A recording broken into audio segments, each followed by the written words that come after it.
Hello everyone and welcome to Action RPG Build Guide Edition. Today I'm ready to drop on you my brand new Echo Void Knight Shield Bash build. Currently over 350 corruption, and it is the first time in LE you can use 2 shields. As always, I will cover every single facet of the build. Everything is timestamped in the description below if you need to bounce around. Let's not waste any time and jump right into this. Starting off with some gameplay. Right now we are spec'd into our Echo Void Knight Shield Bash. Ooh, look at that run! The build is a lot of fun. This is the first build in the game where you can actually use 2 shields, and we are focused into Echo. Now, I know there's going to be a lot of questions, Aaron, why'd you pick Void Knight over Forge Guard? And I'll explain that during the passive tree, and explain that I think you can actually get a lot out of Void Knight, and I think it's a lot more fun. So right now, this is Corruption 350. The skills we are using are Shield Rush, Healing Hands, Sigils, Volatile Reversal, and Shield Bash. And you have a 1 in 3 chance to Echo, which does tons of damage, and you are just tearing up these bosses. Again, 350 Corruption. Look at that! Shield Rush allows you to get through the map super fast. Now, let me show you single target, because that's what a lot of people's concerns are with this build with the 300 Corruption Shade of Oribus. And we're off.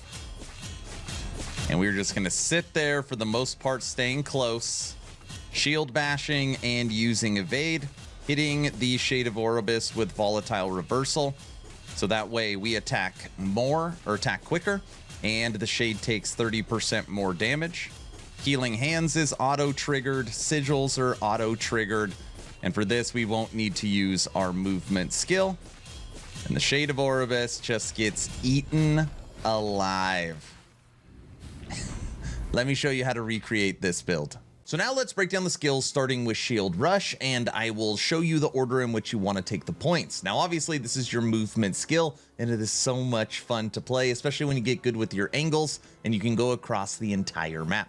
First thing you want to do is come to the right, and you want to cut its mana efficiency, so you want it to cost as little as possible. Then you're going to get Protective Speed, which is going to be 20% less damage while rushing, and then you want that stun chance. And sometimes you could permanently stun enemies, which is awesome. You're then going to come over and get Final Hit Area.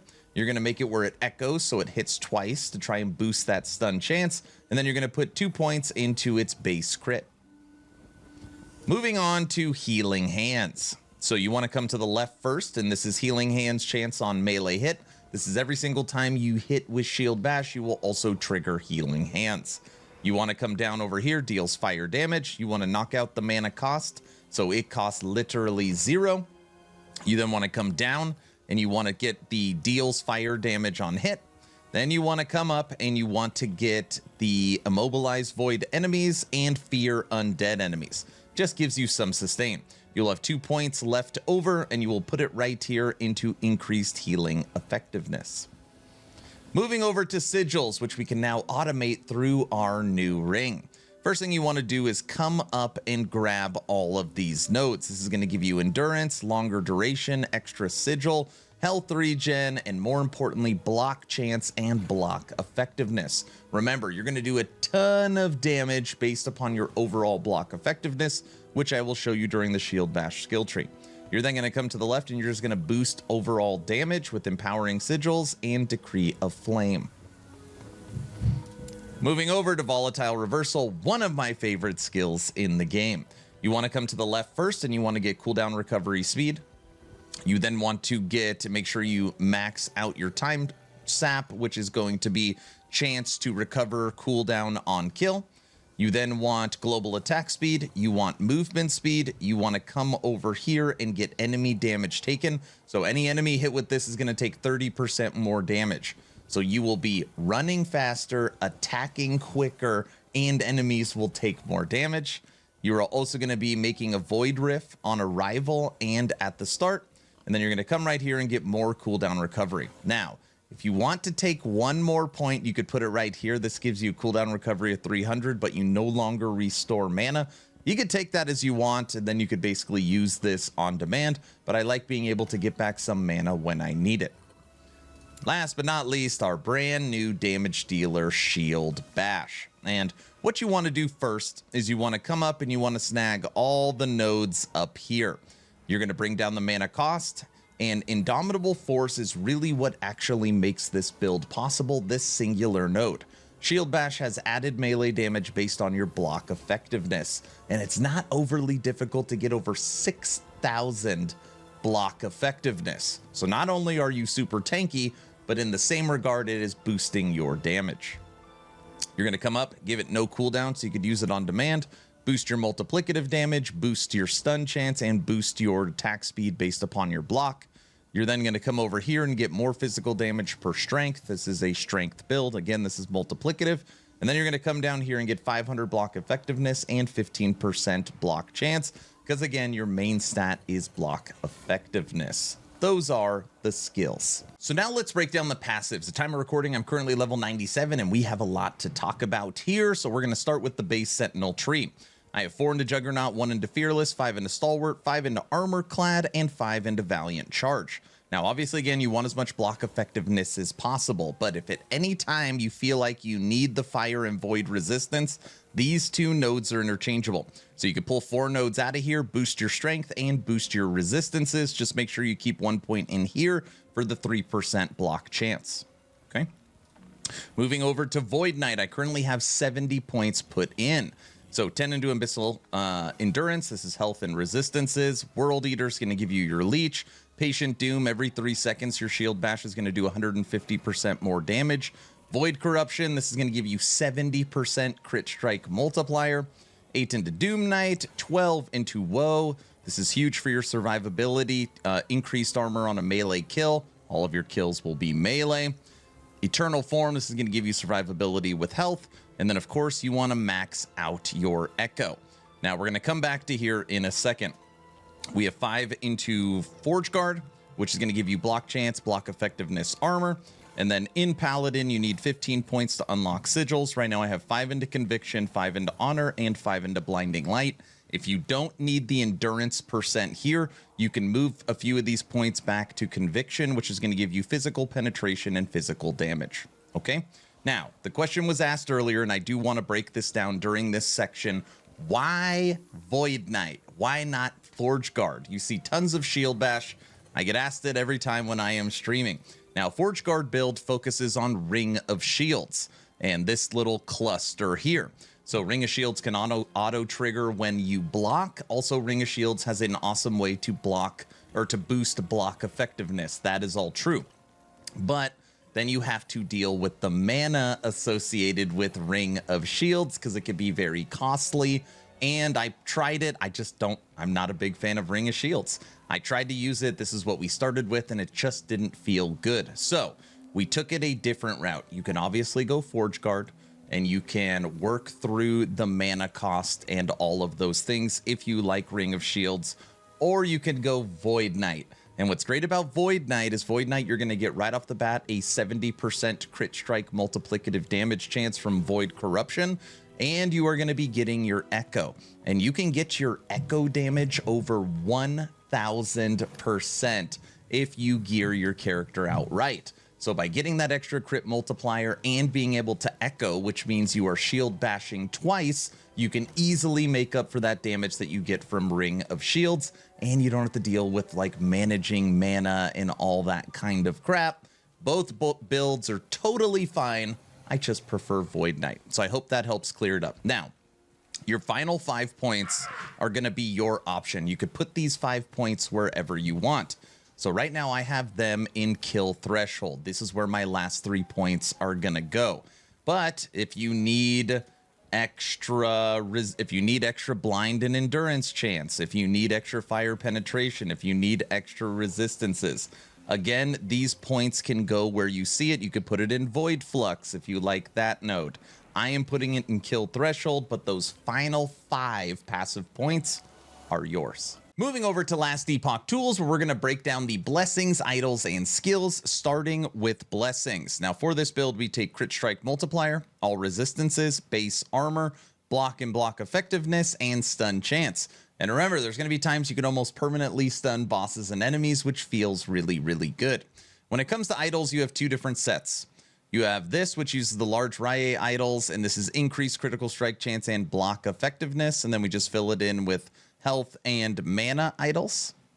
Or you can go option 2, where you can really dive into echo damage, and this is going to give you up to 70% armor and up to 300% echo damage. So lots of options in the idol setup. I prefer the block effectiveness and crit strike, but either work. So, you know, maybe you get lucky and find some of the other and not it, and then you have two options when it comes to blessings.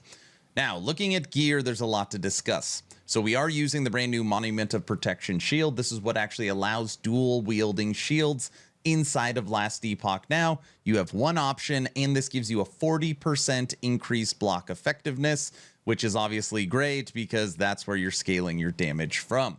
Now it is hard to get base crit on this build. And since the Monument of Protection is technically a one-handed axe in the game, that means you can slam melee critical strike chance onto your shield. I had about 16-17% crit, and once I finally got my slam, it went up to 40%. So you really want to make sure melee critical strike chance is the affix you want on your Monument of Protection. Now, like I said, this is an Echo Rive build, so we are not using Peak of the Mountain, which does give you a boost to critical strike chance. Instead, we use a Tear Crown. And Tear Crown is going to give you up to 310% echo damage, and then we're just taking health and armor. For our chest as well, when you're using Apo Plate, this is going to give you an additional 400% echo damage as well, and we took strength and double life. So again, if you are using these two bases and technically using this idol setup, you will have 1000% damage to your echoes. It's very, very nice. Amulet, crit strike multiplier, crit strike chance, double life. Belt, mana physical, double life. Ring, crit strike, mana, lightning, health. Relic, -3 mana cost for melee skills. This is very important to maintain mana. And we took to shield bash, crit strike multiplier, and resistances. Boots, strength, movement, life, armor. Gloves, crit strike chance, life, endurance. We are using the brand new Sunseal Sigil ring. This is very easy to find. And what's great about this is this automates your sigils. You literally never have to worry about casting them. And it gives you armor and level to sigils. You'll find a lot. Just keep slamming them in the Nemesis egg and you will get some with LP. Now, moving over to the shield. This is the last thing we're going to discuss. I am currently using a Soul Bastion. And let me explain why. This is a level 15 shield. And it is extremely easy. Like right now, Merchant's Guild 3 LP Soul Bastions are like 10,000 gold. It's a very, very easy shield to get 3 LP. And it has a 10% block chance and a 1000 block effectiveness in its modifiers. So this shield, if slammed correctly, can give you up to 2200, 2100 block effectiveness for extremely cheap. Okay, it is a very, very cheap solution to get as much block effectiveness as possible. Now, obviously, the best in slot shield is the Horns shield, which is right here. This is best in slot, but you have increased mana cost of 50%. So if you end up taking this shield, all right, which is fine, it's best in slot, then you need to go in and you need to take the Foot of the Mountain. You got to go down and take the Foot of the Mountain because this is going to give you less mana per stack of mountain endurance. So that'll help maintain the extra cost. But for a nice, cheap solution to most players, I'm telling you, Soul Bastion is absolutely perfect. So when you're looking at this build, you are talking, my gear is not insane by any means. These are all tier 21 items, tier 21. Maxed resistances, almost 8,000 armor at 74% mitigation. Your block chance and your block effectiveness, this does not include skill bonuses. So once you have your sigils and you've hit shield bash, your block effectiveness will be at 7,000 and your block chance will be over 90. So you got great resistances, awesome armor, absolutely insane block and block effectiveness. You also have your endurance and your endurance threshold. You're an absolute beast. So now let's talk leveling. Aaron, this is great, but how do I take it from level 1 to endgame? I will show you. All you need is 3 skills. The first skill you're going to use is Rive. And for me, it doesn't matter if I'm a Forge Guard, a Void Knight, or a Paladin, I use this skill. It is so good. It's honestly one of the best skills in the game. And I come up right here and I take this tree. This is going to give you area, it's going to give you leech, and it's going to give you kill threshold. And if you continue to use this up into the mid and later game, you're going to come down here and you're going to boost the third strike critical strike chance. Rive.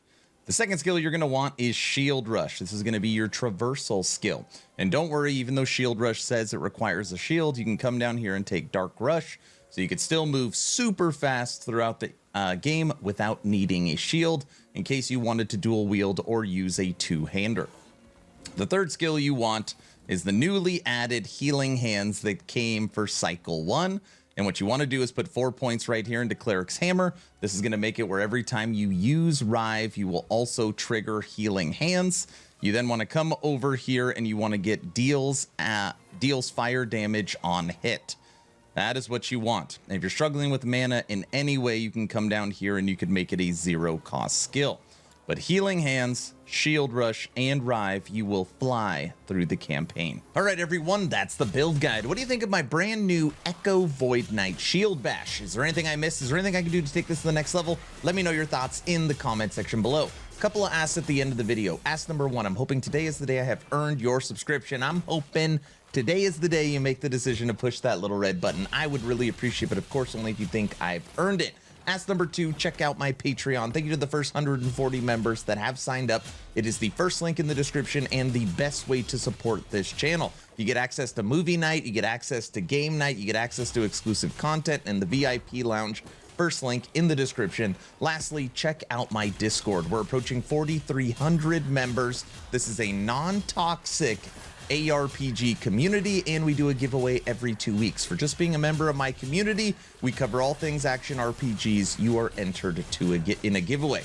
I'm done. Hopefully you were entertained or at least learned something. Aaron?